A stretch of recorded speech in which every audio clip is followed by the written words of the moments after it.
You ask Tiger to solve. This deals with linear equations with one unknown. The final result is y equals -20/143. Let's solve it step by step. Simplify the expression. Group like terms.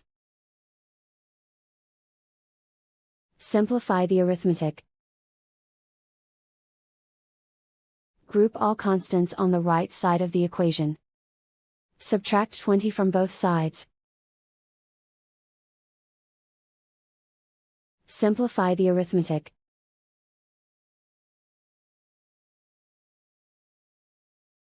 Isolate the y. Divide both sides by 143. Simplify the fraction. And so the final result is y equals -20/143.